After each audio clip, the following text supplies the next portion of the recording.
মেয়ে হলে তো একটু ধূর্ত হবেই, হ্যাঁ, কিন্তু সত্যিটা হলো এটা ধূর্ততা নয়, বরং আবেগের প্রকাশ। মন খুলে কিছু বলার সাহস না থাকলে মেয়েরা এমন ছোট ছোট কাণ্ড করে মনের কথাটা বলে দেয়। চুরি করাটা তো খারাপ স্বভাব, কিন্তু না, এটা চুরি নয়, এটা এক ধরনের ইমোশনাল বন্ডিং, যেটা শুধুই প্রিয়জনের সঙ্গেই হয়। এসব করলে তো ভবিষ্যতে বড় চুরি করবে না, এসবের সাথে নীতিগত চুরির কোনো সম্পর্কই নেই। এগুলো একেবারে বাচ্চা মনের ভালোবাসার খেলা।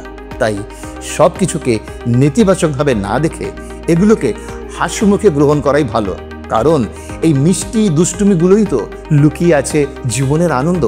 সমস্ত গোপন প্রশ্নের উত্তর নিয়ে প্রতি শুক্রবার নতুন পর্ব। গোপনীয়তার গপ্প, খোলা মনে খোলাখুলি। চ্যানেল সাবস্ক্রাইব করুন।